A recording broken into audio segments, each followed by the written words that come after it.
So a lot of us, we get into real estate sometimes, and at first we're chasing the money, right? So we're like, we want financial freedom. And then we start making some money and we're like, shit, no, we want time freedom. We want our time back.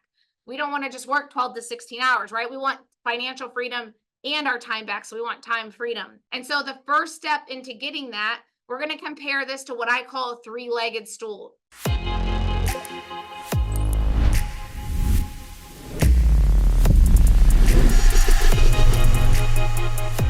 Welcome everyone from the Batch community. Happy to have you guys here today and really excited for you guys to be on this call. I think there's going to be a lot of value you get from Tiffany and Josh here from Results Driven. I myself, just a short intro, my name's Zach. I'm the partnership manager over here at Batch. So anything affiliate partnership related, I'm your kind of guy over here. And, that's why I'm talking today about Tiff and Josh. Super excited to have you guys come on today's call and intro you guys to who Tiff and Josh really are. We've been working with Tiff and Josh and the whole results driven team here for quite some time, building a relationship with them, and for really good reason. They've been in the real estate game since 2015 and have extensive experience. Ask them about anything, whether it's wholesaling, flipping properties, building rental portfolio. They've kind of done it all. And they've consistently been wholesaling and flipping about 300 plus properties annually. So lots of different businesses. And we're super excited to have you all here today and hope you're able to find a lot of value in today's session.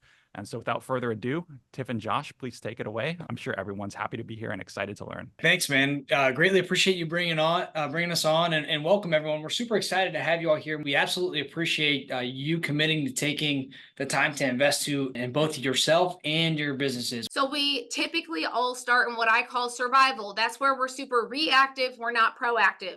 We feel like we're self-employed, right? Maybe some of you guys left a job or you're still working a job and the business is more of a grind than the damn job you just left.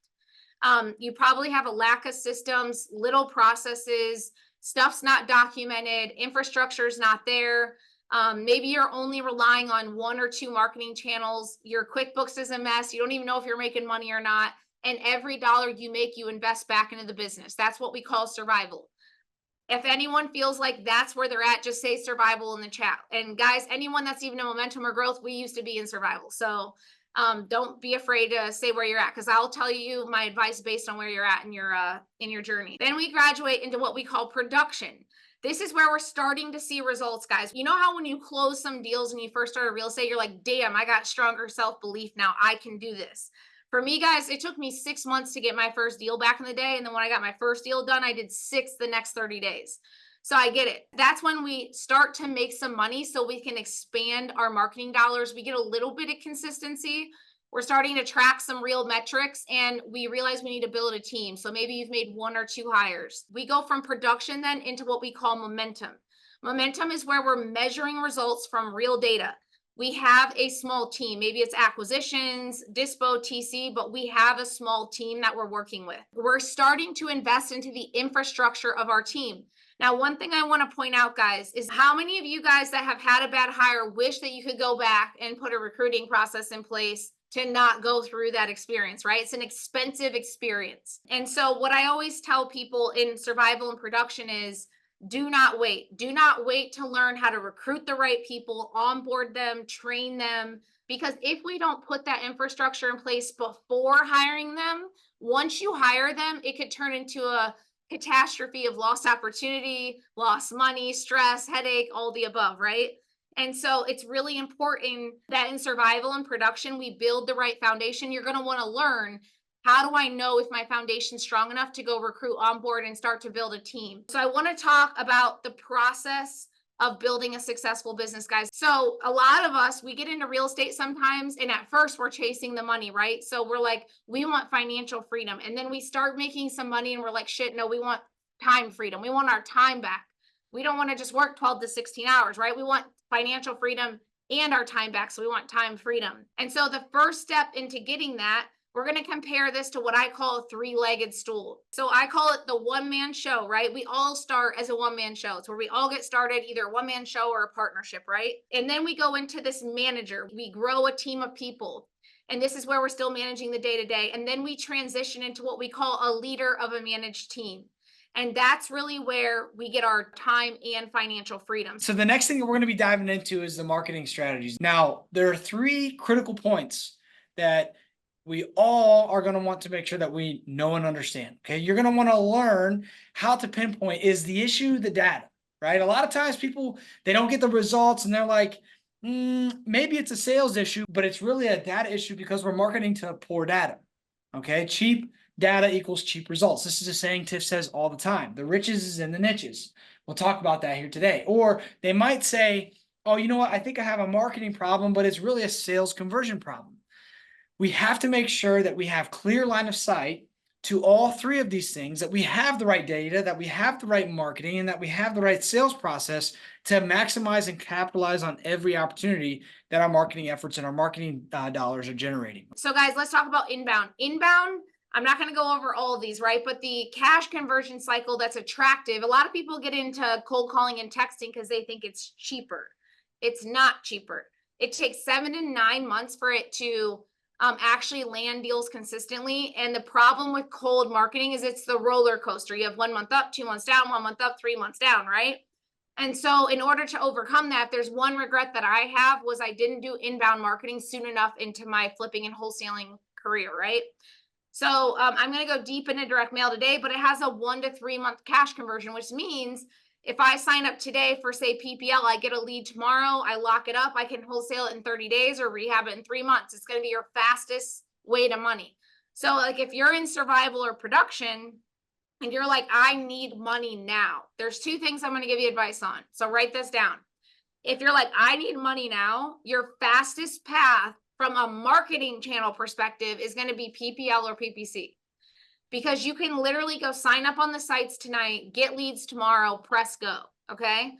Now, if you are, I got money in the bank, I can afford to wait 3 months or so, direct mail is by far our most consistently performing channel. Now, if you're like us, right? We're the richest people in the world, they leverage other people's money to get what they need. So if you're on here and you're like, I don't have the money, but I want consistency, I want to amplify my deal flow, I want to build a team, I want to do everything right, there's a way that you can leverage other people's money to invest into the front end of the company. And you can invest it into your knowledge, marketing, people, systems, desk, equipment, office, etc.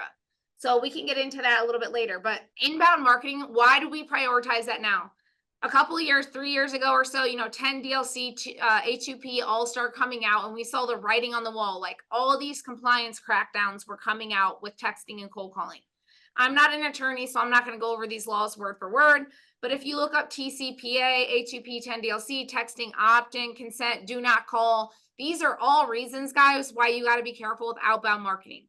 The fines are high, right? Now, inbound is way more consistent, way more predictable, and a much shorter cash conversion cycle. Industry standard conversions is 1 of 42 call-ins as a deal in the industry. Now, that's industry standard. If you're really good at closing, it's less than that, right?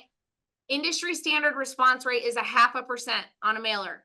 And then whatever cost per mailer you're using, whether it's postcard mailer, it ranges, right? So this is the formula it takes to reverse engineer. You take number of deals times the number of call-ins, it tells you how many call-ins you have to have.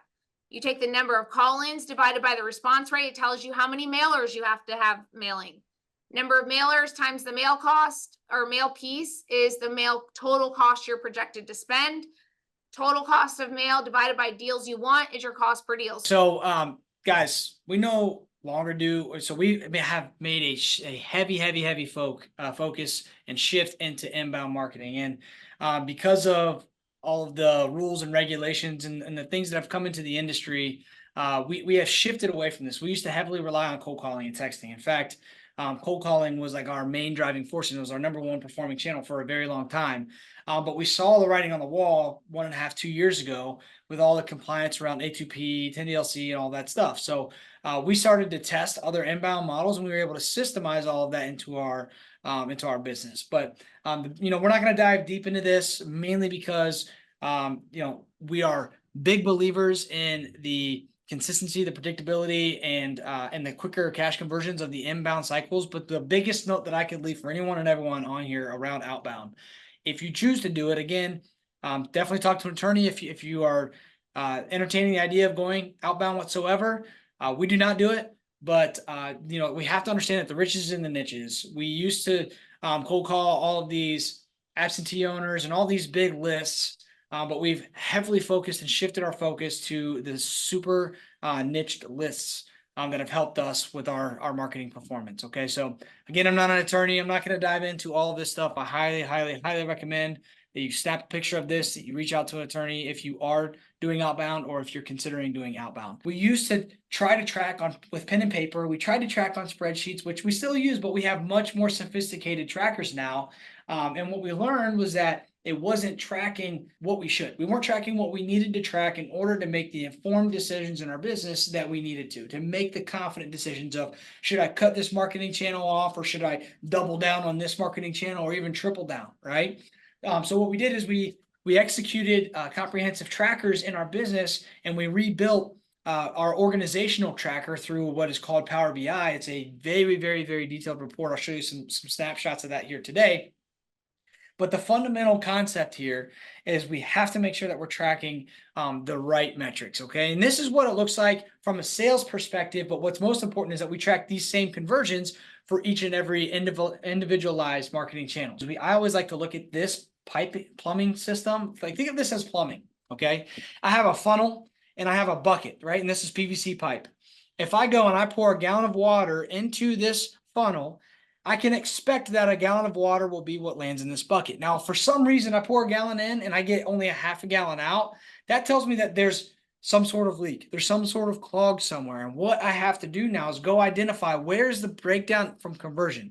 Is it from leads to calls? Is it from calls to connections? Is it connections to quality conversations? Or even from quality conversations to offers, offers to deals, and deals to money in the bank, right? Whenever there's a drop off somewhere, we have to go pinpoint it and close that gap. So guys, a lot of direct mail trackers in the industry are very basic.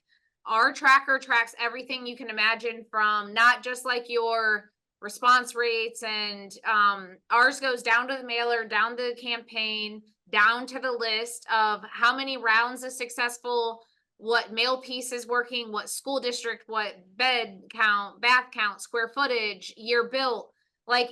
We found out one day that 80% of our revenue was coming from mail that was 1950 and newer. And I think it was like 1,000 square feet and bigger. And then we found out 75% of the list that we were mailing actually fit outside of that box. And so it allowed us to actually send less mail to get better result. Guys, back in the day, I used to have 12 closers doing like half, not even half, a fourth of the deal flow we do now. And it's all a result of me giving them the wrong foundation in the first place, right? I built and hired people before my foundation was strong. Everything from systems, how marketing channels were flowing, how lead flow was flowing through the system, my phones, everything, right? So I learned a hard, expensive lesson that without a strong foundation, the whole damn thing came crashing down, and I had to rebuild it literally from scratch. Everyone's phone system that has a team should have what they call a whisper feature. If it doesn't, it's likely not a good phone system, in my personal opinion. The whisper feature allows you to do what that says, right? Now imagine being Michael Jordan, right? And he's coming down the floor. He's on game 5 of the playoffs. And the coach is sitting on the sidelines. Do you think Phil Jackson is just sitting his ass on the sidelines and not coaching the team? No. He is literally looking at the court and guiding his team alongside the point guard to come down, talk to his team, communicate back and forth, etc. He's coaching live so that they have every opportunity possible to land that shot. So as a leader in your organization, if you bring on a team, if somebody is on a call and they come into your guys' chat, right? I'm assuming you guys have a team chat. We do. And they say, need help. Or they raise their hand if you're in office. We're in office. The sales manager, or you, if you are acting as that, can whisper into the call and save that deal live and say this. The seller is talking. The seller doesn't hear you. Hey, say this next. Say it like this. So that way you don't find out after the fact that you just lost a $15,000, $20,000, $30,000 deal. So just leveraging that one feature of a phone system, we are on the whisper feature almost all day, every day in our office with our team. If you guys ever come out to a 2-day workshop, we do what we call a shadow day. So the day before it starts, all of our students come in and shadow the team, every person on the team, and they watch Sage whisper in and coach a closer live, making offers and everything. Now, one thing that has changed in our company is we did a bunch of call audits and found out that we were saving deals back to life, which is the importance of call audits, that maybe had been ruined in the offer, right? So now we whisper into every single offer call in the entire company. So that way the sales manager can ensure that any opportunity that we felt was worth making an offer, that they are coached live to the winning line. Okay. So that is worth a lot of money to you guys with teams, is leveraging the whisper feature. So one thing that's really important to note is that leads don't matter if you can't convert them. See, people ask us all the time, and everybody wants to know, what's the magic marketing formula? Like, what's the magic pill or magic list, or what channel should I go and run? And everybody wants the easy button as it relates to that. And the reality is it doesn't matter which marketing channel you choose. They all will generate leads. But what's most important is our ability to convert those leads. Okay, so what's the purpose around the acquisitions component as we go and launch more marketing and continue to spend more and more, and as we generate more opportunities, you're going to want to learn a proven sales process. Okay, this way you can develop the skills to close every single one of those closable opportunities. Thank you for joining us, Batch. Zach, thank you so much for allowing us to be here and to take this time with you and allowing us to be able to share some of the insights. We wish we had 7 hours to go through everything. Of course, we don't have that much time. So we try to cram it in a good 90 minutes to give as much as we can on the insights on what we do in our business, what's working for us today. So thank you so much for having us. Yeah, no problem. Thank you, Sean, Dave, and Tiff and Josh for coming on. Hopefully our attendees found really great value out of today's session. And we look forward to continuing our relationship, and hopefully all of the attendees here, that found value, hopefully they continue on.